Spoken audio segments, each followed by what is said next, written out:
Hello friends, this is Nitish and you are watching पाठशाला of Sony sir. On पाठशाला of Sony sir हम पढ़ रहे थे बुद्धि। बुद्धि के बारे में हमने बात की थी, हमने बुद्धि के सिद्धांत स्टार्ट किया था और उन बुद्धि के सिद्धांतों में हमने कुछ सिद्धांत कवर किए थे और ये आज आपका सिद्धांत का लास्ट लेक्चर होने वाला है। तो बहुत ही अटेंटिव और बहुत ही अच्छे से आज हम पढ़ेंगे। वैसे हमने सारे लेक्चर्स को बहुत ही अच्छे से पढ़ा है। जो लोग चैनल पे नए आए हैं प्लीज बाकी की कम से कम 4 या 5 पार्ट बुद्धि के 4 पार्ट लगभग आपके प्लेलिस्ट में पड़े हैं। So go on the playlist CDP by Nitish sir and please watch those videos too. They will help you a lot क्योंकि उसमें काफी इंपॉर्टेंट सिद्धांत है, जैसे हार्वर्ड गार्डनर का सिद्धांत, लुइस थर्स्टन का सिद्धांत, थॉर्नडाइक का सिद्धांत, ये सारे बीनेस, टर्मन, स्टर्न, इनका सिद्धांत, ये सारे के सारे सिद्धांत, गिलफोर्ड, गोलमैन, ये सारे सिद्धांत हो चुके हैं। तो वो सारे सिद्धांत आपके लिए बहुत मायने रखने वाले हैं, बहुत इंपॉर्टेंट है। तो इसलिए कोशिश करिए कि जाके इस वीडियो को देखने के बाद, क्योंकि ये वीडियो आप अभी देख सकते हैं क्योंकि ये उनसे रिलेट नहीं करता है, तो इसको देखने के बाद please go to the playlist and watch those videos to.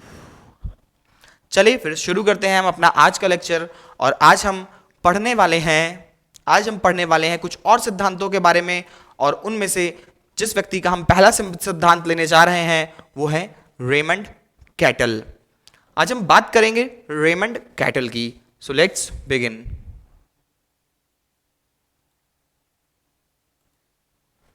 Raymond cattle ने बुद्धि का तरल एवं ठोस का सिद्धांत दिया था। तरल एवं ठोस बुद्धि का सिद्धांत। पहली बात तो यही होती है, जैसे मैं हमेशा से बताते आ रहा हूं कि बुद्धि का सिद्धांत, कौन सी बुद्धि का सिद्धांत किसने दिया था, यह जानना बेहद जरूरी है कि किसने कौन सा सिद्धांत दिया था। तो अगर बात आती है रेमंड कैटल की, तो इन्होंने तरल एवं ठोस बुद्धि का सिद्धांत दिया था। कौन सी बुद्धि का? तरल एवं ठोस बुद्धि का सिद्धांत दिया था रेमंड कैटल ने। पहले बात करते हैं हम तरल बुद्धि की कि क्या होता है तरल बुद्धि। तरल बुद्धि यह एक आनुवांशिक क्षमता होती है जो सभी में विद्यमान होती है। क्या होती है तरल बुद्धि? क्या होती है तरल बुद्धि? यह एक आनुवांशिक क्षमता होती है जो सभी में विद्यमान होती है। मतलब कि जैसे कि आपने एक जी फैक्टर पढ़ा था, जनरल सामान्य पढ़ा था, सामान्य बुद्धि। तो सामान्य बुद्धि का फैक्टर भी तो आपसे यही कहता था, सामान्य बुद्धि का फैक्टर भी तो आपसे यही कहता था कि एक जे बुद्धि होती है जो सभी में सामान्य होती है, और एक स्पेसिफिक होती है यानी कि एस बुद्धि जो कि हम वातावरण से ग्रहण करते हैं। बिल्कुल वही बात कही है यहां पर रेमंड कैटल ने अपने तरल बुद्धि के सिद्धांत में। क्या कहता है इनका तरल बुद्धि का सिद्धांत? कहता है कि जो तरल बुद्धि होती है ये सभी में मौजूद होती है, सबके अंदर तरल बुद्धि पाई जाती है, जिस पर प्रशिक्षण का कोई असर नहीं पड़ता। इनका कहने का अर्थ यह है कि अगर उसको हम चाहें तो बढ़ा नहीं सकते हैं। इन्होंने यहां पे ये पॉइंट ऐड किया कि हम चाहें तो अपनी उस तरल बुद्धि में कोई चेंज नहीं कर सकते हैं। मींस जो है वो बाय बर्थ है, बाय हेरिडिटी है। अगर हम चाहें तो उस बुद्धि को अपने और बेटर निखार के नहीं ला सकते हैं। यह कहना था इनके तरल बुद्धि का सिद्धांत में कि कुछ बुद्धि सभी में विद्यमान होती है या फिर कुछ क्षमताएं सभी में विद्यमान होती हैं, और जिनका बाद में प्रशिक्षण करके हम या फिर ट्रेनिंग के द्वारा उस बुद्धि को और बढ़ाया नहीं जा सकता है। जैसे कि तर्क शक्ति आपके इनबिल्ट है, भगवान ने आपको कुछ तर्क शक्ति दी है, सोचने की शक्ति दी है, उसको हम बढ़ा नहीं सकते हैं, ऐसा इनका कहना है। किसका कहना है? रेमंड कैटल का।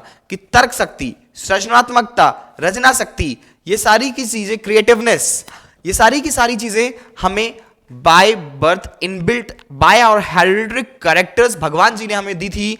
तो इसलिए इससे और अगर हम चाहें तो बाय ट्रेनिंग मेथड नहीं बढ़ा सकते हैं। यही कहता है इनका तरल बुद्धि का सिद्धांत।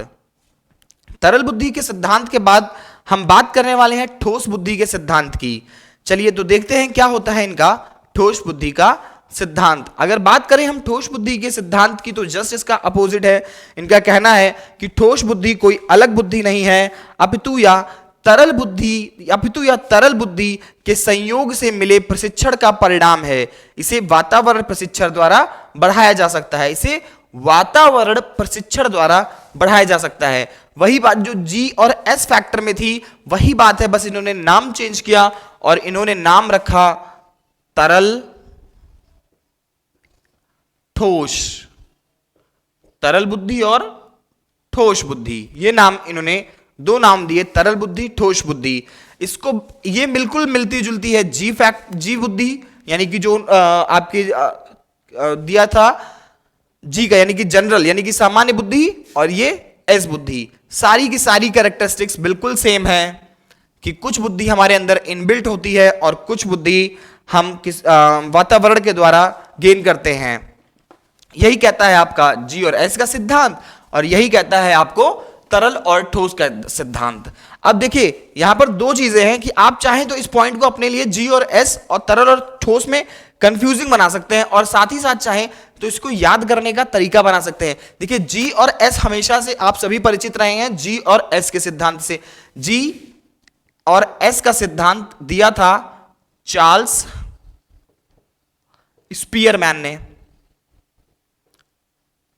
चार्ल्स स्पीयरमैन ने। फिर यहां पे तरल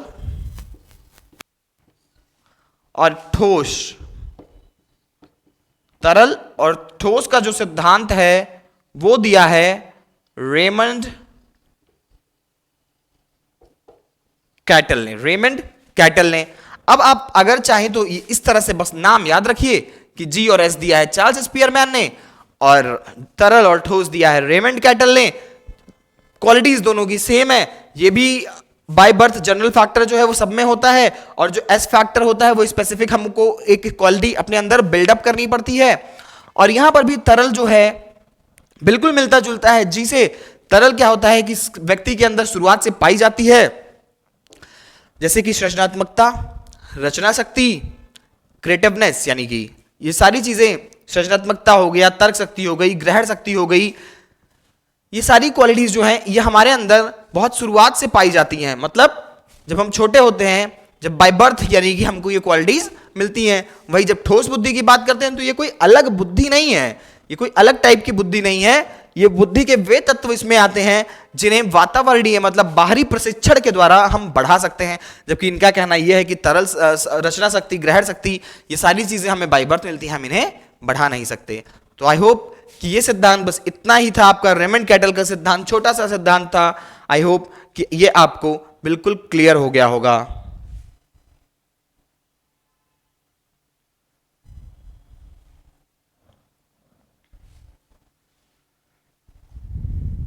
चलिए हम नेक्स्ट व्यक्ति के बारे में बात करते हैं हम नेक्स्ट जो हमारा व्यक्ति जिसके बारे में हम बात करने वाले हैं वो है आपके प्रोफेसर हैब।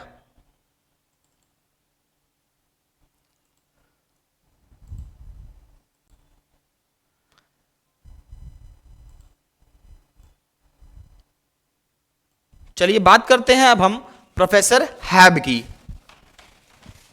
कौन थे प्रोफेसर हैब? पहला सवाल, कौन सा सिद्धांत दिया? दूसरा सवाल। तो प्रोफेसर हैब ने भी बुद्धि का एक सिद्धांत दिया है जिसे बोलते हैं, हैब ने ए बाई बी, ए बटा बा और नहीं ए आ और बी बा, ए आ और बी बा का सिद्धांत दिया है। ए के साथ ए को रखते हैं और बी के साथ हम बी को रखते हैं। इसको इंग्लिश में बोलते हैं ए बाई बी या फिर आ बटे बा का सिद्धांत। ये हो गया उसका हिंदी का नाम और ये हो गया इंग्लिश का नाम। बहुत कम पूछा गया है, बहुत कम चांसेस है सिद्धांत के पूछे जाने के, पर फिर भी हम कवर करेंगे। इसका एक छोटा सा ओवरव्यू लेंगे ताकि आप इससे भी परिचित रहें। एग्जामिनर कहीं से भी ये क्वेश्चन ना उठा पाए कि आपको नहीं आता था। वो जो भी पूछना चाहे आप उसके पहले उसको तैयार करके रखो, ताकि उसको मौका बिल्कुल नहीं देना है कि नहीं आप आओ और आप हमारे नंबर काट ले जाओ। देखिए सीडीएपी सबसे स्कोरिंग सब्जेक्ट होता है, इसलिए हमें कोई भी टॉपिक नहीं छोड़ना है क्योंकि सीडीएपी स्कोरिंग है। हम कोशिश करेंगे कि इसमें हम मैक्सिमम अगर थोड़ी सी भी अच्छे से पढ़ाई करें तो हम इसमें 30 में 30 ला सकते हैं, 30 आउट ऑफ 30। तो क्यों उस मौके को छोड़ना, इनको भी कवर करते हैं। चलिए समझते हैं कि क्या होता है ए बटा आ का सिद्धांत। तो जो a बटा आ का सिद्धांत सिंपल है, यह एक आनुवांशिक क्षमता होती है, मींस जो हमें बाय बर्थ मिली होती है। ग्रहण शक्ति जिसका एक एग्जाम्पल है, रचना शक्ति, ग्रहण शक्ति, तर्क शक्ति, सृजनात्मकता, ये सारे के सारे जो एग्जाम्पल्स हैं ये आपके ए बाई आ का सिद्धांत जो है, ए बाई आ का मतलब ये है कि या तो आप ए सिद्धांत बोल सकते हैं अगर आप इंग्लिश में पढ़ रहे हैं, अगर आप हिंदी में पढ़ रहे हैं तो आप इसको आ का सिद्धांत बोल सकते हैं, आ का सिद्धांत। फिर पढ़ते हैं बी का सिद्धांत, जो इनका पार्ट बी बुद्धि का है। यह वातावरण द्वारा अर्जित की जाती है, या वातावरण द्वारा अर्जित की जाती है। Same example as you have heard of the painter, doctor, advocate. हम इसमें पेंटर, डॉक्टर, एडवोकेट इन लोगों का एग्जांपल्स ले सकते हैं। तो आप यहां पे अगर आपने ध्यान से समझा है तो आपको समझ में आया होगा कि अब हमारे पास एक दो नहीं तीन सिद्धांत हो गए। जी का सिद्धांत, एस का सिद्धांत, फिर तरल ठोस का सिद्धांत, तरल और ठोस का सिद्धांत। अब ये इतने सिद्धांत हो गए जो बिल्कुल मैचिंग है, जो बिल्कुल के बिल्कुल मैचिंग है। भाई ये भी यही सिद्धांत बात करता है, ये सिद्धांत भी यही बात करता है। देखिए तीन, कोई कभी भी आपसे पूछे बस इसके नाम याद रखना है, क्योंकि नाम सब सिद्धांत के अलग हैं।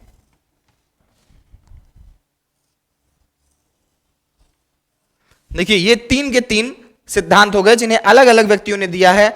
आपको करना बस इतना है कि इनके नाम याद रखने हैं, इनके नाम हमें याद रखने हैं। ओके चलिए, अब ए बाई बी का जो सिद्धांत, ए बाई बी का जो सिद्धांत है इसको याद रखिएगा। किसने दिया? प्रोफेसर हैब। हिंदी में ऐसे, प्रोफेसर हैब ने दिया ए बाई बी का सिद्धांत। फिर बात करते हैं हम कि किसने दिया जी और एस का सिद्धांत। तो जी और एस का सिद्धांत दिया है चार्ल्स स्पीयरमैन ने, चार्ल्स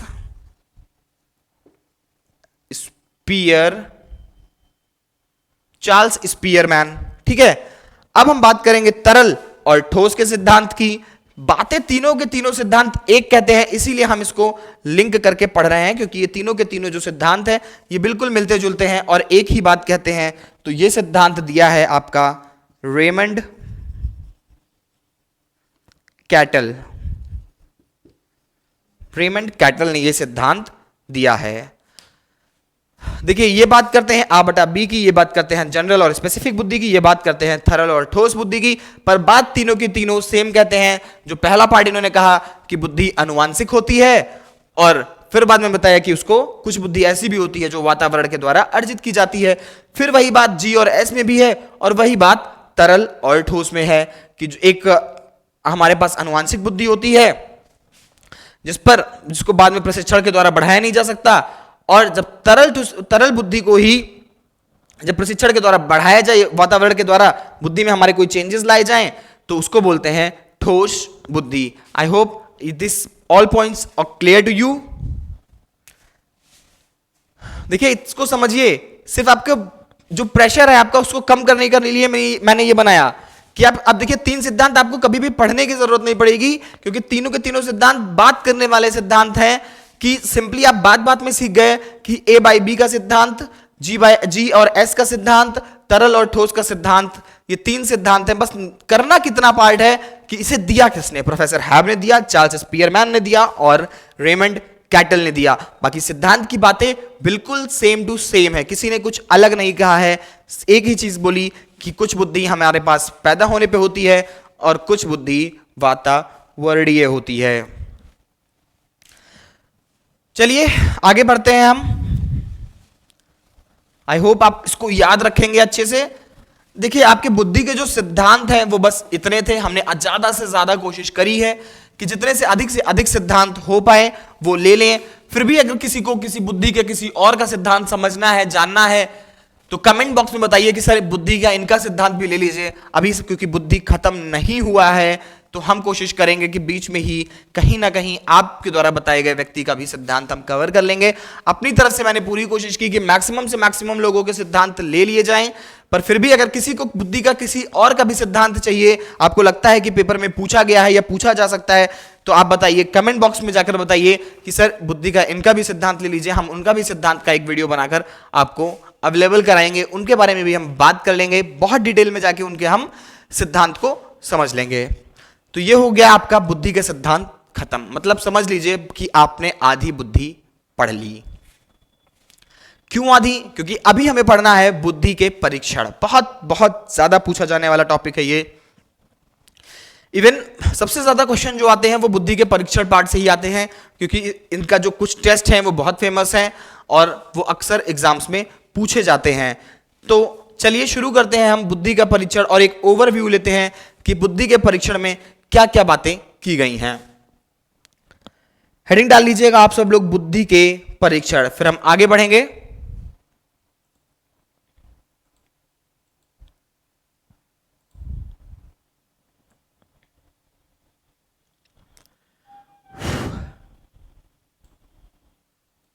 चलिए बात करते हैं हम बुद्धि के परीक्षणों की। देखिए पहली बात तो ये कि पहले ये जाना जरूरी हो गया कि अगर क्या बुद्धि डिसाइड भी की जा सकती है, तो इसका परिणाम निकला कि हाँ बुद्धि डिसाइड की जा सकती है।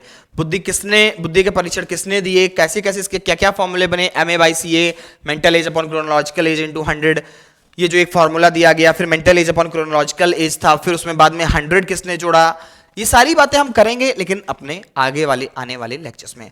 अभी जो हम पढ़ने जा रहे हैं वो हम पढ़ने जा रहे हैं बुद्धि के परीक्षण, कि बुद्धि को परखने के लिए कौन कौन से परीक्षण बनाए गए। ठीक है, पहले ये जान लें कि बुद्धि को परखने के लिए कौन कौन से परीक्षण बनाए गए। चलिए फिर शुरू करते हैं। देखिए बुद्धि के परीक्षणों को सबसे पहले हम 4 भागों में बांट सकते हैं। देखिए अलग अलग प्रकार के लोग थे, ठीक है, सिंपली समझते हैं इसको कि अलग अलग प्रकार के लोग थे। अब उन अलग अलग प्रकार के लोगों में उन लोगों के हिसाब से हम 2 प्रकार उसमें से चुना। पहला चुना व्यक्तिक बुद्धि परीक्षण, दूसरा चुना हमने शाब्दिक बुद्धि परीक्षण। 2 हुआ व्यक्तिक बुद्धि परीक्षण या फिर हुआ सामूहिक बुद्धि परीक्षण।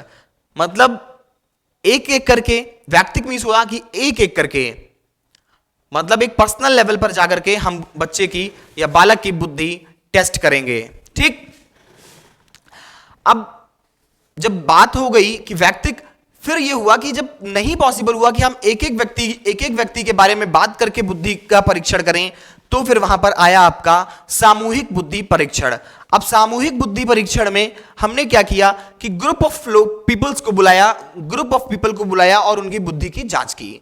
तो क्या हो गया आपका, पहला हो गया व्यक्तिक बुद्धि परीक्षण, दूसरा हो गया आपका सामूहिक बुद्धि परीक्षण। अब बुद्धि की जांच कैसे कैसे, क्या आपकी खोपड़ी खोल दें, यहां से लगाया एक टीका, इसको हल्का सा सीजेरियन मारा, कट किया और भैया निकाल लो इनकी बुद्धि। भैया यही हमारी बुद्धि होती है, यहां बड़ी वाली बुद्धि और यहां छोटी वाली बुद्धि। यही तो आप लोग कहते हैं कि भैया यहां मत मानना छोटी बुद्धि है। तो चलिए बात करते हैं। तो ऑपरेशन से तो बुद्धि हम चेक नहीं करते थे, उसके लिए हमें कोई ना कोई मानक सेट करना था। तो पहले तो यह हो गया कि हम इंडिविजुअल लेवल पे बुद्धि चेक करेंगे और फिर एक ग्रुप के लेवल पे बुद्धि चेक करेंगे कि ग्रुप में लोगों को लेंगे जब ज्यादा लोगों की बुद्धि का परीक्षण करना हो। तो ये हो गई 2 बातें। अब इन 2 बातों के बाद जो ये बात आती है वो बात आती है कि हम परीक्षण कैसे करें। तो उसके लिए हमने 2 मानक डिसाइड किए। उन 2 मानकों में जो पहला मानक था वो था शाब्दिक बुद्धि परीक्षण। मतलब जो अगर व्यक्ति पढ़ा लिखा है तब तो हम उसको शाब्दिक बुद्धि परीक्षण ले लेंगे, उससे कुछ शब्द पढ़वा लेंगे, उसका IQ लेवल, उसकी एज के हिसाब से उसके कुछ टेस्ट ले लेंगे, तो हो जाएगा आपका शाब्दिक बुद्धि परीक्षण। पर अगर इन केस मान के चलिए कि अगर उस व्यक्ति को पढ़ना लिखना नहीं आता है, वो इलिटरेट है, तो होगा क्या उसका, तब हमने एक और मानक डिसाइड किया और वह मानक आपका बना अशाब्दिक बुद्धि परीक्षण। क्या बनता है फिर आपका, बनता है अशाब्दिक बुद्धि परीक्षण। तो हमने टोटल यहां से कितने टाइप ले लिए, हमने यहां से टोटल लिए, पहला दिख रहा है, हल्का नीचे लेते हैं, वैक्तिक, फिर हमने लिया दूसरा, पहला हुआ आपका क्या हुआ वैक्तिक, फिर हमने किसका लिया सामूहिक, फिर हमने लिया वैक्तिक सामूहिक, फिर लिया हमने शाब्दिक, फिर हमने लिया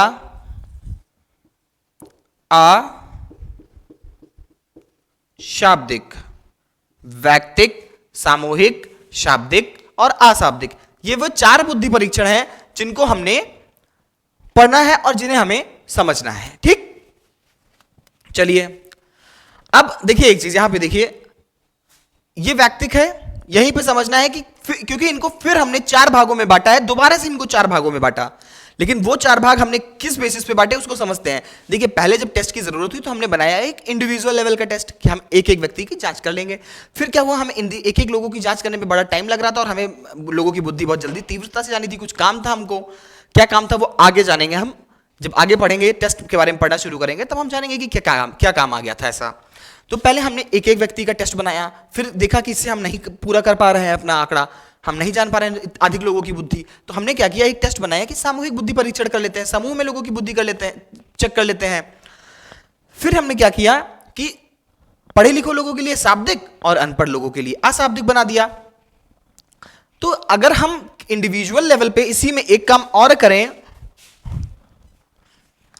इस शाब्दिक को एक बार यहां उठा के रख दें, वैक्तिक शाब्दिक, वैक्तिक शाब्दिक, ये हो गया आपका वैक्तिक शाब्दिक। फिर आपका सामूहिक शाब्दिक, वैक्तिक शाब्दिक, फिर आपका आ गया सामूहिक अशाब्दिक। मतलब पढ़े लिखे लोगों का एक बार टेस्ट कर लिया, सामूहिक लेवल पे भी पढ़े लिखे लोगों का टेस्ट कर लिया। अब यहां से हम शाब्दिक को हटा देते हैं, शाब्दिक और अशाब्दिक हटा देते हैं, दोबारा से लेके आते हैं यहां पर हम वैक्तिक। क्या लेके आ रहे हैं हम, वैक्तिक। फिर से यहां पे लिखते हैं सामूहिक। ठीक है, ये हो गया आपका वैक्तिक शाब्दिक, सामूहिक शाब्दिक। अब फिर से यहां पे लेंगे वैक्तिक अशाब्दिक, सामूहिक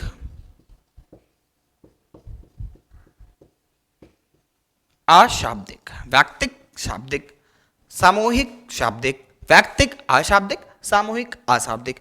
तो ये वो 4 प्रकार के टेस्ट हैं जिन्हें हमें अपने आगे आने वाली क्लासेस में पढ़ना है। पहले हम वैक्तिक शाब्दिक पढ़ेंगे, फिर हम सामूहिक शाब्दिक पढ़ेंगे, फिर हम वैक्तिक अशाब्दिक पढ़ेंगे और फिर सामूहिक अशाब्दिक पढ़ेंगे। एक एक करके हम इनको लेंगे। देखिए हो गया ना सबका टेस्ट, कंफ्यूज नहीं होना है यहां पे कि कैसे सर 4 को बांटा था फिर 4 को कैसे बांट दिया आपने। भाई देखिए वहां पे 4 टेस्ट डिजाइन किए, एक एक व्यक्ति करके, फिर समूह में करके, फिर शब्द वाले परीक्षण से या निशब्द वाले मतलब बिना पढ़े लिखे वाले लोगों के लिए। तो देखिए इंडिविजुअल लेवल पे हम शब्द लेंगे, फिर इंडिविजुअल लेवल पे अशब्द लेंगे जिनको मतलब नॉलेज नहीं है, फिर सामूहिक लेवल पे शब्द वालों का करेंगे और फिर सामूहिक लेवल पे जो लोग पढ़े लिखे नहीं है उनका हम टेस्ट करेंगे। तो ये इतनी बात हो गई आपकी परीक्षणों से लेके। ठीक है, समझ में आ गया भैया? वैक्तिक शाब्दिक, वैक्तिक अशाब्दिक। चलिए ठीक है, फिर इतना ही रखते हैं हम अपनी आज की क्लास में और फिर मिलते हैं नेक्स्ट क्लास में और फिर हम शुरू करेंगे वैक्तिक शाब्दिक परीक्षण। तब तक के लिए आप लोग पढ़ते रहिए और मुझे विदा दीजिए। Tata bye bye.